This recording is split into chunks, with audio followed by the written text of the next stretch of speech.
I like the idea of a cabinet of curiosities.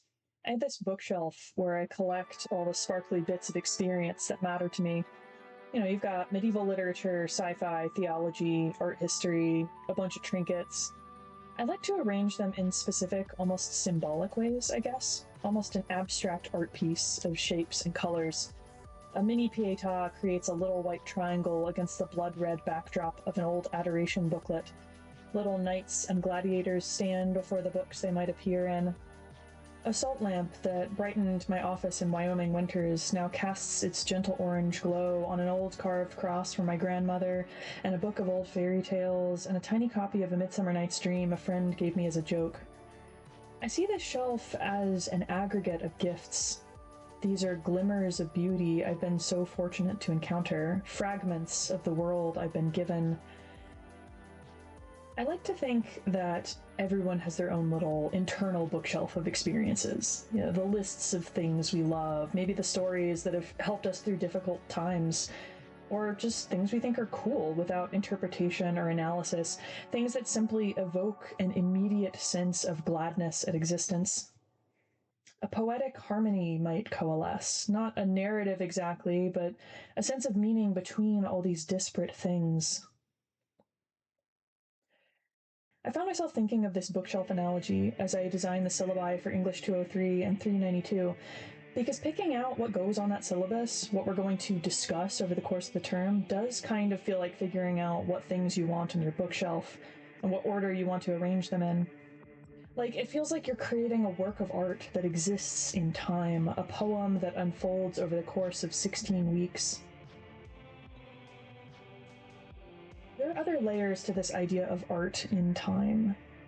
My 203 class is all about adaptation, how stories get told and retold across time and in different media, so the idea of an artwork's situatedness in time matters a lot. The way Gawain navigates conflicting rules of courtly society in the Green Knight poem makes sense in a medieval sacramental cosmos, even as the poem upsets the ordering of that cosmos. David Lowery's film version of the story, on the other hand, already takes the poem's critique of courtly honor for granted and instead has Gawain encounter some unspoken sacred through the sublime in nature. It's an adaptation shaped by more modern concerns. So time is important. Form is also important.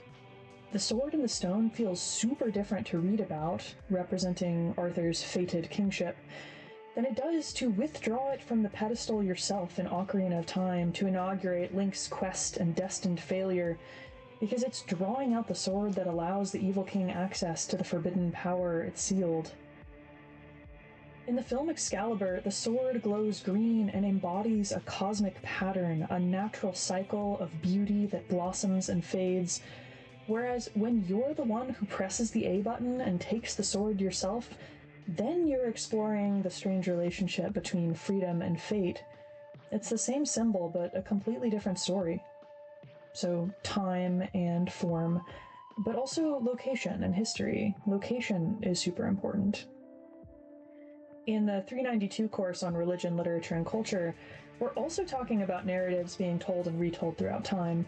The context of these, cultural, geographical, everything, plays such an important role for interpretation. One of the first images of Christ we have uses Roman symbolism as a visual language of the divine. Christ drives the sun-bright chariot of Helios, and he's surrounded by the vines of Bacchus.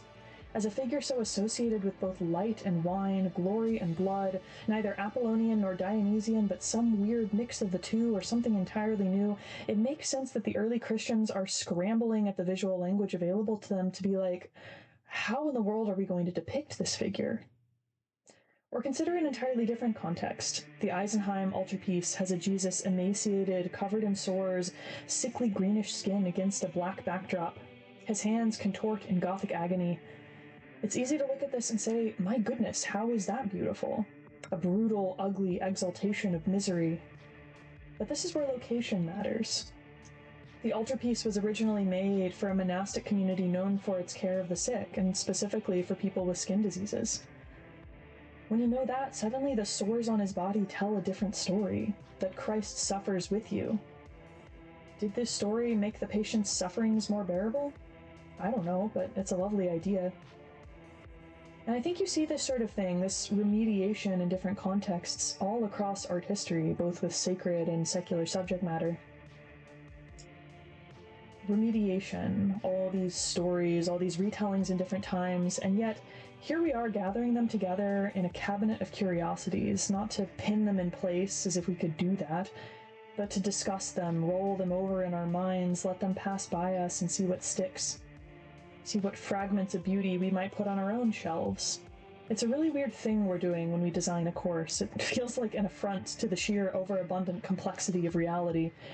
All these systems and structures of thought and communal meaning, impossible to figure it all out. But teaching a class isn't about figuring it all out, I don't think.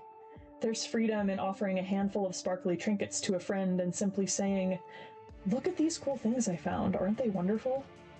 That's kind of the way I feel about these syllabi. I'm collecting different artifacts from an incredibly wide array of times and mediums, gathering fragments, arranging them in colors and shapes, not to explain away or to construct into a narrative, but to present a collage or a poem of ideas across time and space. A way to say, look at these cool things I found, aren't they wonderful?